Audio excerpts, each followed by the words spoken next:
No cadet has ever survived a full hour on Earth. The lecturer's voice echoed through the amphitheater, proud, clinical, absolute. The room fell silent. Hundreds of alien cadets in crisp uniforms, their bioluminescent skin pulsing with fascination.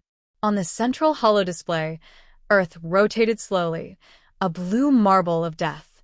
Atmosphere, corrosive. Gravity, crushing. Pathogens innumerable. The only reason life evolved there, the instructor continued, was because it refused to die. Whispers rippled through the crowd. A few tentacled species clicked their mandibles nervously. The young of the Drun collective coiled their tails closer. Even the reptilian Voskar cadets, who thrived on volcanic worlds, hissed in reluctant respect. And in the back row, a single cadet leaned forward, human, unnoticed, her uniform regulation perfect, her expression unreadable. The instructor smirked. If a being were foolish enough to land there unprotected, it would perish before the first sunrise. Earth is the perfect training example of why life must adapt or die. He had no idea that the planet he spoke of was home. No idea that the species he mocked had conquered it.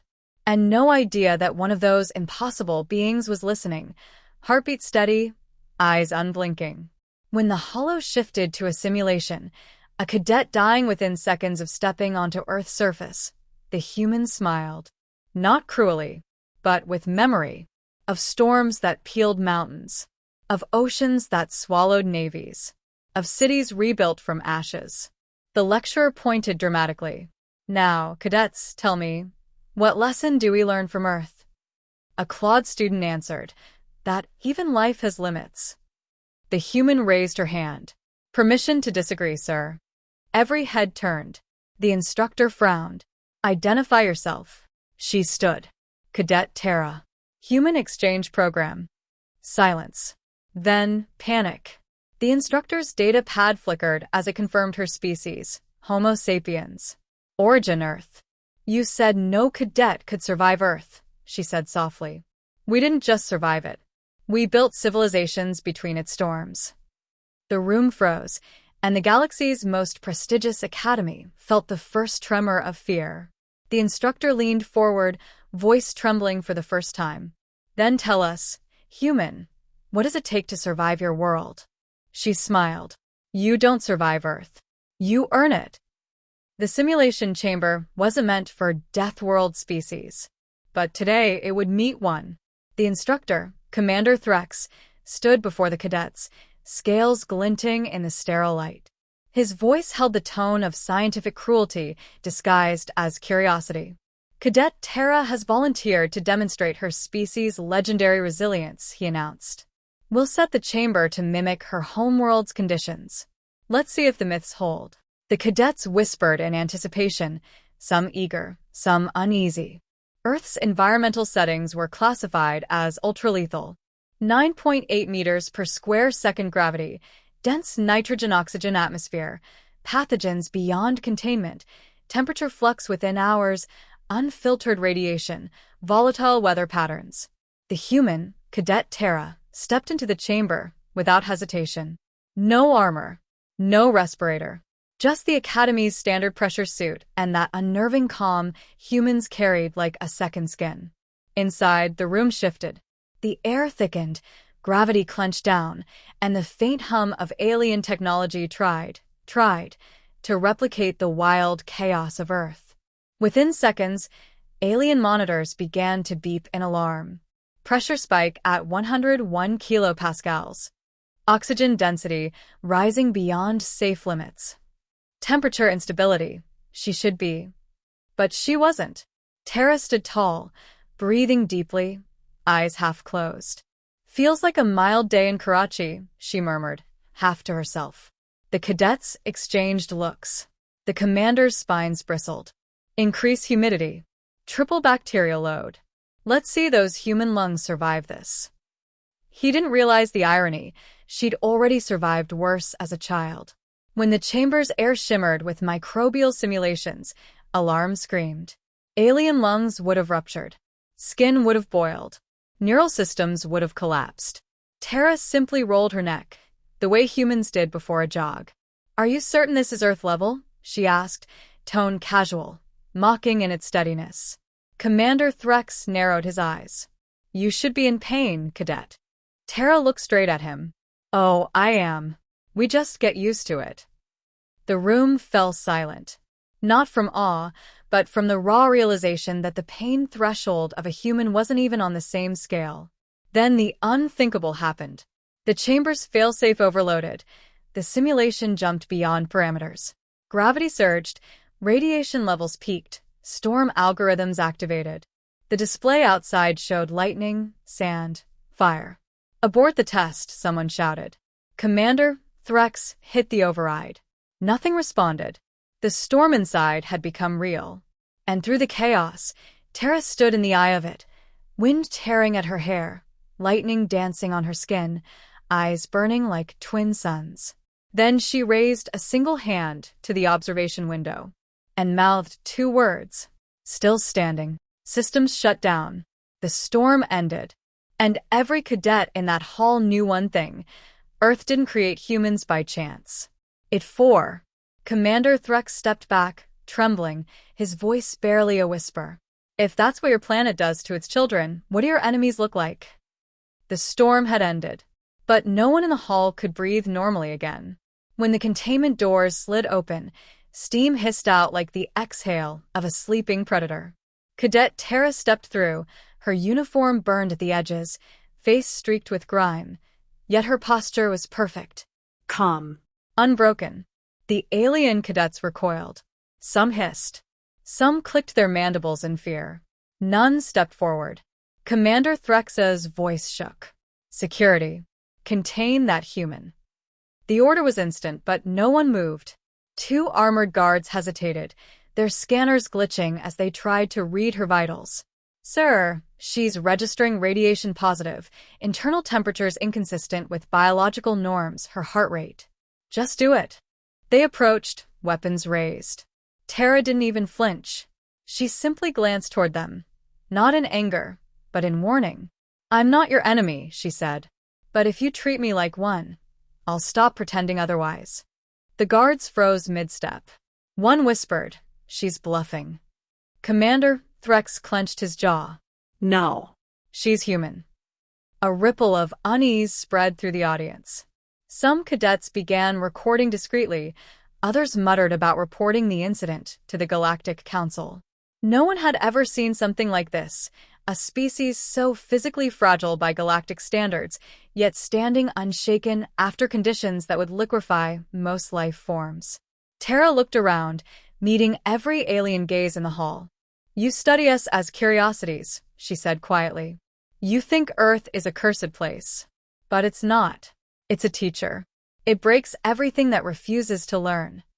Her words hit like impact rounds. One cadet, trembling with curiosity, asked, "Then, what did it teach you?" She smiled faintly. "That pain isn't the end. It's the invitation." Before anyone could respond, the emergency alarms blared again, this time from orbit. The Academy's defense systems were activating. Red lights bathed the room. "Unidentified vessel approaching." A voice crackled over comms. "Origin. Sol system. Unknown configuration." Every head turned toward Tara. Commander Threx snarled, "What have you done?" Tara blinked, genuinely surprised. "Me? Nothing. But if you're seeing them," she paused, glancing toward the ceiling as if listening to something unseen, "it means they finally found me." A murmur spread like wildfire. "Who found you? Her military?" "No, impossible. Earth isn't warp-capable." Tara exhaled slowly. "We weren't. We learned. Pain's a fast teacher, remember?" Outside the Academy's dome, space rippled, and something massive uncloaked. Not a standard warship. Not even a dreadnought. A black, angular silhouette, forged from scorched alloys, marked with the faded emblem of Earth Command. Its hull bore scars like battle tattoos. And written across its prow, in white human script, were 2 words that sent chills through every being who could read them. "Field trip." Tara looked at the trembling aliens around her, voice low and steady. Lesson 2, she said. Never assume the humans came alone. The sky above the academy turned black. And every alien in that hall realized Earth didn't send rescue missions. It sent responses. The warship hung in orbit like a shadow that refused to move. Its hull shimmered with scars and unpolished pride, thrusters glowing a dull red that pulsed like a heartbeat. The Academy's defense grid scanned it and failed. The ship's design didn't match any known pattern in the galactic archives. Commander Threx stumbled to the comms console, his talons trembling. Identify yourselves. This is a restricted academic zone under Council protection. The response came instantly. A woman's voice, calm and clipped, carrying a tone that had ended wars before they began. Copy that, Academy Control. This is Captain Mara Holt of the U.S. Dauntless. We're here for one of ours. The word ours echoed through every speaker. Commander Threx's pupils contracted to slits. Human vessel, he whispered. Impossible. The ship shifted position, lowering in orbit until its vast shadow stretched over the Academy. Panels opened along its flanks, revealing the faint blue glow of atmospheric thrusters. The ground shook. Cadet Tara stood at the viewport, expression unreadable. She murmured, almost fondly, they never could resist a dramatic entrance. Inside the hall, panic broke loose. Cadets rushed for exits. Others sealed the doors, terrified that the humans might attack.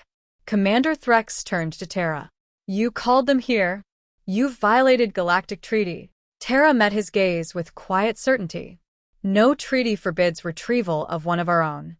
Before he could respond, a booming sound rippled through the atmosphere, a sonic descent.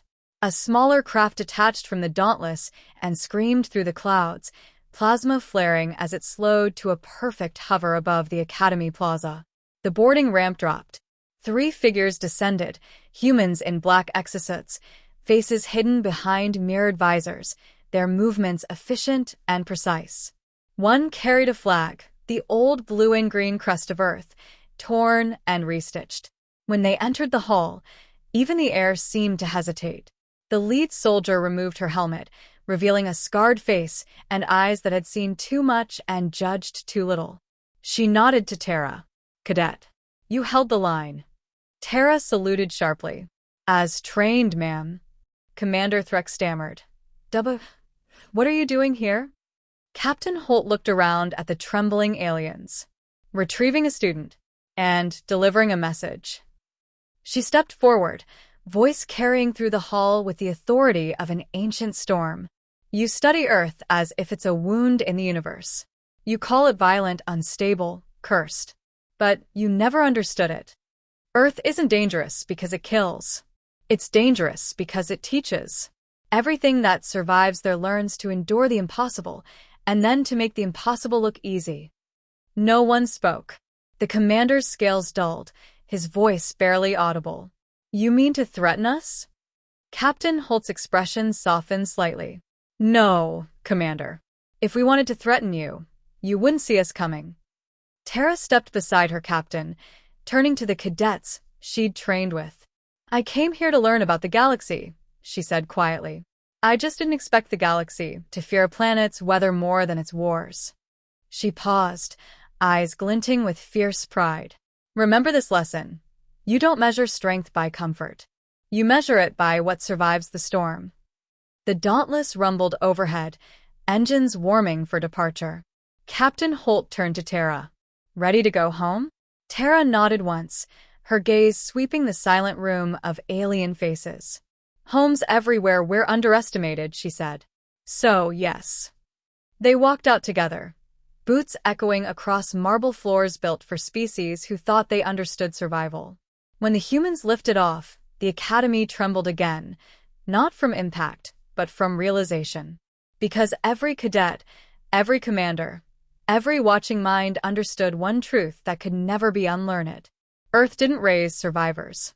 It forged apex learners. And somewhere out there it was still teaching. In orbit, the Dauntless turned its prow toward the stars. And the galaxy whispered, almost in fear.